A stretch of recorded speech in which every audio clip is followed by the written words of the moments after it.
مصر کے اندر حضرت موسیٰ علیہ السلام نے ایک کبتی کو تھپڑ مار دیا تھا۔ قرآن مجید کے دامن میں یہ واقعہ موجود ہے۔ تو آپ کی جلالت اور آپ کے زور کی تاب نہ لاتے ہوئے وہ وہیں ڈھیر ہو گیا اور اس کی موت واقع ہو گئی۔ تو مصر کے حالات کشیدہ ہو گئے اور حضرت موسیٰ علیہ السلام کو مصر چھوڑنا پڑا۔ تو وہ شہر مدین کی جانب جا رہے تھے کہ راستے کے اندر ایک کنواں تھا، وہاں کچھ لوگ اپنے جانوروں کو پانی پلا رہے تھے۔ تو حضرت موسیٰ نے دیکھا کہ دو پردہ دار خواتین ہیں، وہ اپنے جانوروں کو ایک سمت لیے کھڑی ہیں۔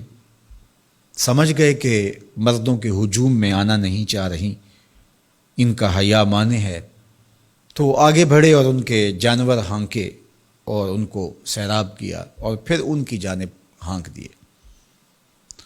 وہ واپس گئیں اور اپنے والد بزرگوار سے کہا کہ ایک سال نوجوان جس کی آنکھوں میں شرم و حیا تھا، اس نے ہمارے ساتھ یہ مہربانی کی۔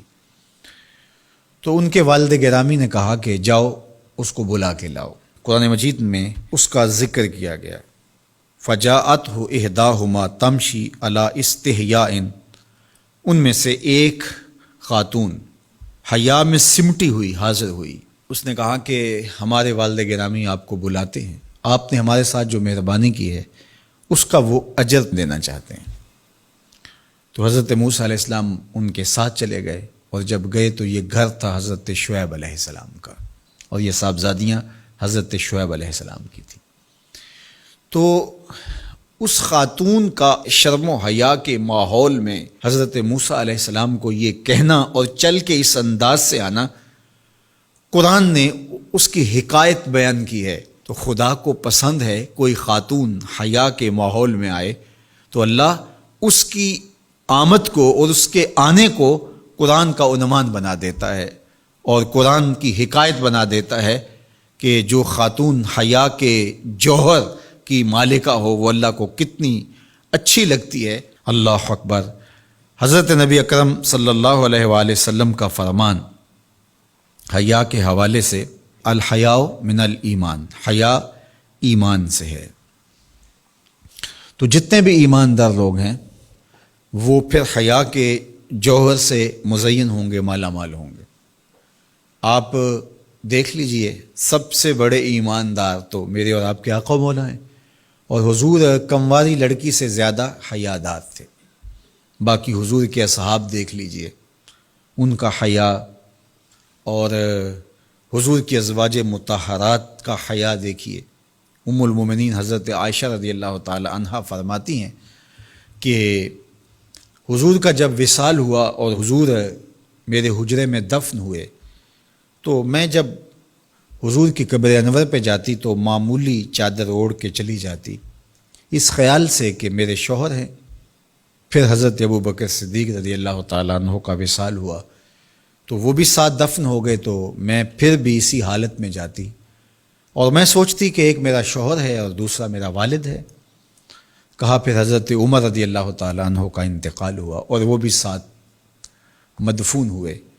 تو حضرت ام المومنین فرماتی ہیں کہ اب جب میں جاتی تو میرا جانے کا انداز مختلف تھا۔ فواللہ ما دخلت الا وانا مشدودۃ علی ثیابی حیاء من عمر۔ کہا اب جب بھی میں جاتی تو خوب اوڑھنی اوڑھ کے اور چادر لے کے جاتی، مجھے عمر سے حیا آتی۔ یہ ام المومنین کا انداز زندگی ہے۔ مخدرات اسلام کو اس سے سیکھنا چاہیے۔ جو قبر میں دفن ہیں ان سے بھی یہ حیا کریں، جو مومنوں کی ماں بھی لگتی ہیں۔ اور آج یہ دلائل دیے جائیں کہ پردہ تو جناب دل کا ہوتا ہے، چہرے کا پردہ تو نہیں ہے۔ باقی کسی کو اپنی آنکھ میں شرم پیدا کرنی چاہیے۔ عورت کو کیا ضرورت ہے کہ وہ اپنے آپ کو ڈھانپ کے رکھے۔ اب ام المومنین کا عمل یہ ہے کہ فرماتی ہیں کہ میں اپنے آپ کو خوب سمیٹ کے جاتی حیاء من عمر۔ عمر قبر میں ہیں لیکن ام المومنین فرماتی ہیں مجھے پھر بھی حیا آتی۔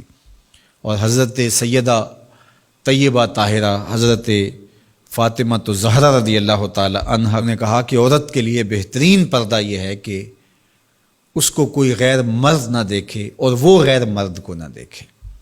تو جب یہ ہمارا دین ہمیں سکھاتا ہے اور حیا کا یہ سبق دیتا ہے، بڑوں سے حیا کرنے کی تلقین کی گئی، اللہ سے حیا کرنے کی، اس کے رسول سے حیا کرنے کی تلقین کی گئی۔ صحابہ فرماتے ہیں بعض اوقات ہم کچھ پوچھنا چاہتے ہوتے تھے اور حضور کے حیا کی وجہ سے ہم ایک عرصہ تک وہ بات نہیں پوچھ پاتے تھے۔